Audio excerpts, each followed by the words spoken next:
Hello friends, welcome to கொஞ்சம் படிங்கப்பா. நம்ம இதில் வந்து ஆப்டிடியூட் அண்ட் ரீசனிங் டாபிக்ஸ் வந்து போட்டுட்ருக்கோம். இன்றைக்கி நம்ம பார்க்க போகிற டாபிக் டெஸ்ட் ஆன் நம்பர்ஸ். ஓகேவா?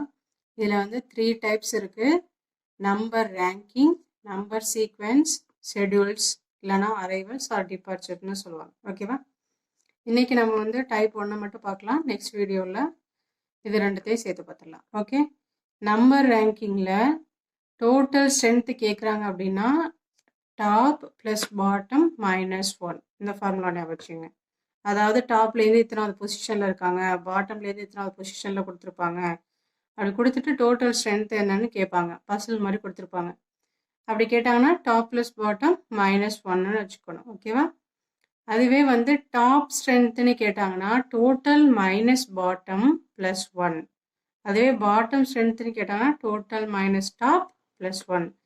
இங்கே என்ன கொடுத்துருக்காங்களோ, டாப் கேட்டாங்கன்னா என்ன கொடுத்துருக்காங்களோ அதை மைனஸ் பண்ணி +1 போடுங்க. பாட்டம் கேட்டாங்கன்னா என்ன கொடுத்துருக்காங்களோ டாப்பும் டோட்டலும் கொடுத்துருப்பாங்க, அதை ரெண்டுத்தையும் மைனஸ் பண்ணி +1 போட்டிங்கன்னா உங்களுக்கு வந்து இதோட ஸ்ட்ரென்த்து கிடச்சிரும்.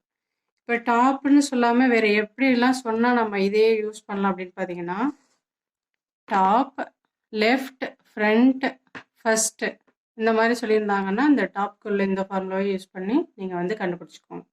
அடுத்து பாட்டம், ரைட், பேக், லாஸ்ட் அப்படி சொல்லியிருந்தாங்கன்னா இந்த பாட்டம்குள்ளதை யூஸ் பண்ணி நம்ம இங்கே வந்து ஃபைண்ட் அவுட் பண்ணிக்கலாம். ஓகேவா?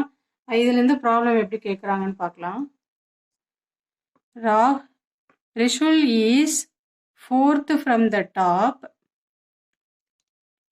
14th from the bottom in a class of students.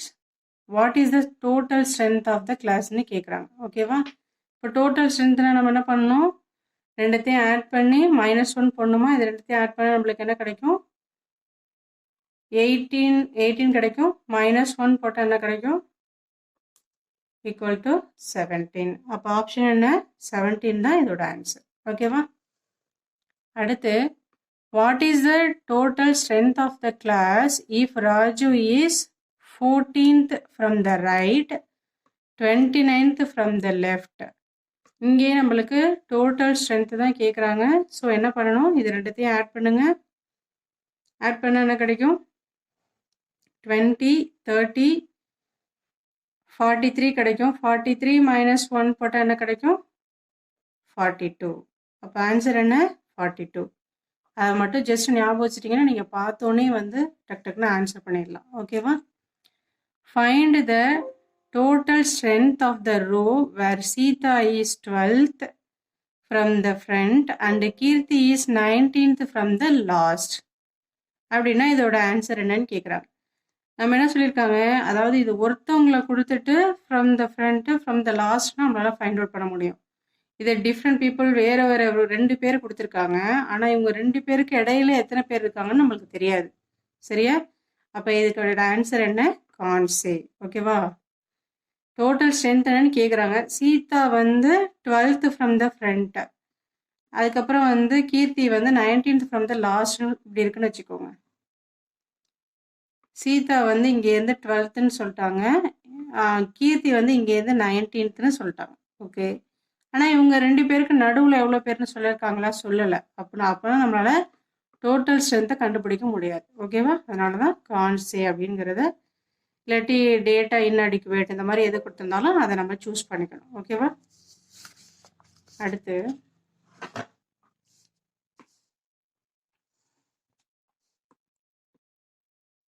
in a queue, Amit is 10th from the left and Sunita is 29th from the right.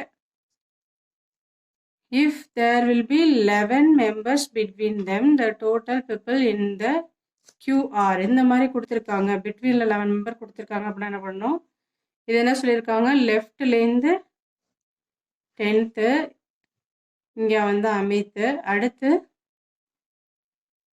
ரைட்லேருந்து எவ்வளோ சொல்லியிருக்காங்க? 29th. ஓகேவா?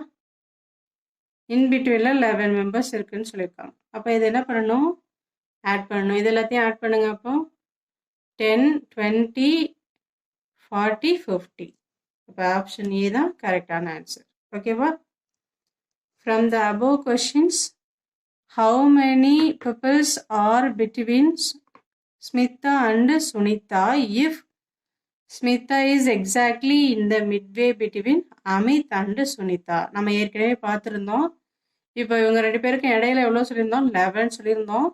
அப்போ மிட் பாயிண்ட் என்னவா இருக்கும்? இங்கிட்ட ஒரு 5 பேர், இங்கிட்ட ஒரு 5 பேர் போயிட்டு நடுவில் உள்ளதா இருக்குமா? அப்போ என்ன கேட்டிருக்காங்க? ஏன்னா இங்கே 11 இருக்கு. ஓகேவா? நம்ம மிட் பாயிண்ட் எப்படி கண்டுபிடிக்கணும்? இந்த சைடு ஒரு 5 மெம்பர்ஸ் விட்டோம்னா இந்த சைடு ஒரு 5 மெம்பர்ஸ் விட்டோம்னா 5 + 5 10 ஆகிடும். மிச்சம் நடுவில் ஒன்று இருக்குமா? அது 11. அப்போ midway between Amit and Sunita எவ்வளோ? 5. ஓகேவா? சேம் கொஷினில் உள்ள டேட்டாவை யூஸ் பண்ணி தான் இது கால்குலேட் பண்ண போகிறோம். அப்போ midway between Amit and Sunita எவ்வளோன்னு கேட்டால் 5. ஏன்னா இங்கே 11 மெம்பர்ஸ் இருக்காங்க பிட்வீனில்.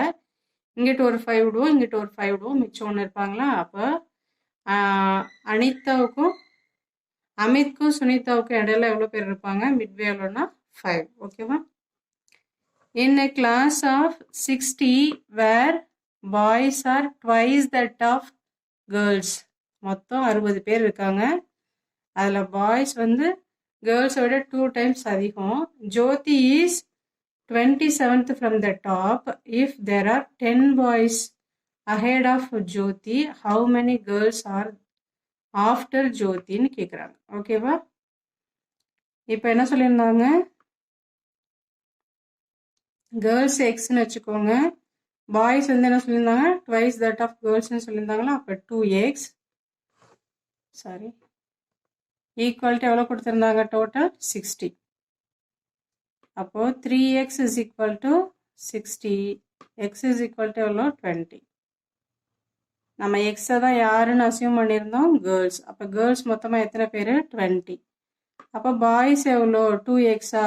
அப்போ 2x இஸ் ஈக்குவல் டு 2 × 20 40. அப்போ இது வந்து நம்பர் ஆஃப் பாய்ஸ் வந்து 40. ஓகேவா? இவங்க என்ன சொல்லியிருக்காங்க? Jyothi is 27th from the top. இப்போ இங்கேருந்து 27th பிளேஸில் ஜோதி இருக்காங்க. அதுக்கடுத்து if there are 10 boys ahead of Jyothi, அதாவது ஜோதிக்கு மேலே 10 பாய்ஸ் இருக்காங்க. ஓகேவா? அப்போது how many girls are after ஜோதின்னு கேட்டிருக்காங்க. அப்போ இதுக்கு முன்னாடி எவ்வளோ பேர் இருக்காங்கன்னு நம்மளால தெரிஞ்சுக்க முடியுமா? இப்போ இங்கே 10 பாய்ஸ் இதுக்கு மேலே இருக்காங்கன்னு சொல்லிட்டாங்க. ஓகேவா? ஜோதிக்கு மேலே 10 பாய்ஸ் இருக்காங்கன்னு சொல்லிட்டாங்க. அப்போ இது ரெண்டையும் மைனஸ் பண்ணிட்டா இங்கே இருக்க நம்பர் ஆஃப் கேர்ள்ஸ் தெரிஞ்சிருமா? அப்போ இதை ரெண்டுத்தையும் மைனஸ் பண்ணால் என்ன கிடைக்கும்? நம்மளுக்கு 17 கிடைக்கும்.